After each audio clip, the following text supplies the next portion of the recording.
Coming up, a proposed bill could regulate adult-oriented businesses in Kentucky. Dedicated to Eastern and Southern Kentucky, this is WYMT Mountain News at 11. Good evening, I'm Steve Hensley. It's a little nasty out there tonight with some light rain moving through the region, but some rare, nice weather for January is on the way. Let's check in first with meteorologist Cameron Aaron for our first look at weather. Cameron.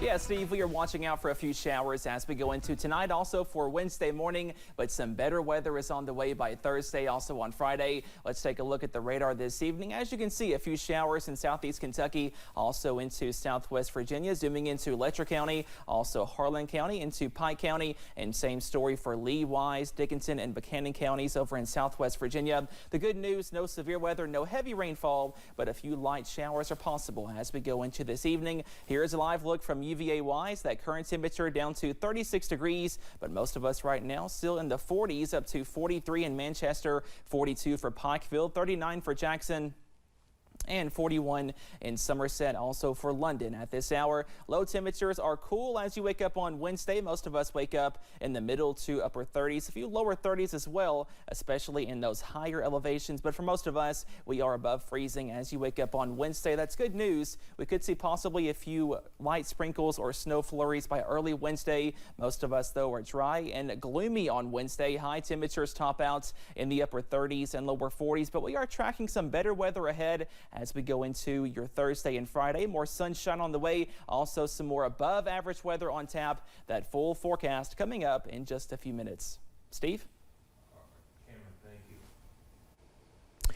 Kentucky River Regional Animal Shelter officials say with the constant overcrowding, the struggles they faced recently with below freezing temperatures and a water outage, it's certainly not been easy. However, President Tony Vaughn says several good things are also coming together with new community partnerships. Some of the positive things that are going on right now is I have hooked up with CRAD and they have assigned us a grant writer, which is extremely gracious of them. We're actually working on a grant for a new van, which we're in desperate need of, and also 5 full-time employees to add to our staff. Vaughn says the partnership with the Kentucky River Area Development District is a huge step forward in getting the shelter some much needed help. We have more information on how you can help on our website.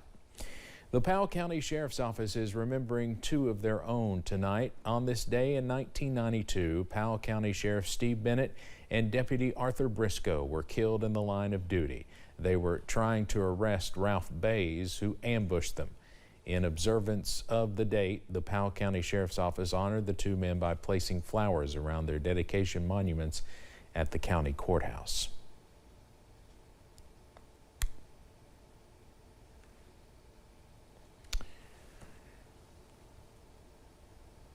Appalachian Regional Healthcare and Beacons of Hope have partnered to better serve folks in rehab. The partnership included a $5,000 donation from ARH to Beacons of Hope and activities for people going through their program. Beacons of Hope was founded in 2021. Executive Director Greg Burke says they have found success getting people back into society. Success rate for completions are right around 80%. 80% of the people that come in here have the opportunity to finish this program, and each assessment is individually done. The partnership has given those at Beacons of Hope the opportunity to acquire credentials to help them return to the workforce. Officials say their partnership is a long-term deal. We want to remind you about the annual WYMT Winter Blood Drive tomorrow. The drive is from 3 p.m. until 7 p.m. in front of the station on 199 Black Gold Boulevard here in Hazard. All donors will receive a Kentucky Blood Center shirt while supplies last. Officials with KBC say their goal is to gather at least 16 units of blood. And again, that's tomorrow afternoon from 3 to 7 right outside the station. The KBC Blood Mobile will be taking donations. Some Kentucky Republican lawmakers filed bills today aimed at protecting kids from, quote, sexually explicit performances. Those performances include drag shows. The bills would hold the business owners responsible for hosting the performances. If passed, some business owners in Lexington say this would be a huge loss of income.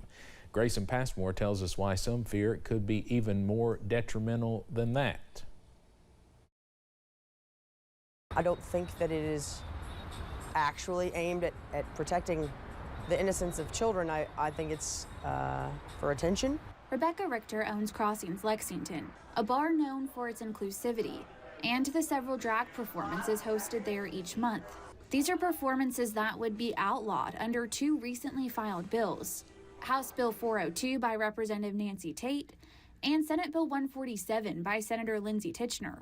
Both categorize places that allow these performances as adult-oriented businesses and, quote, inappropriate for children.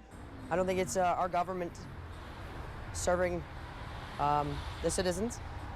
I think there are many things that do need to be addressed, like homelessness, housing, healthcare, education, transportation.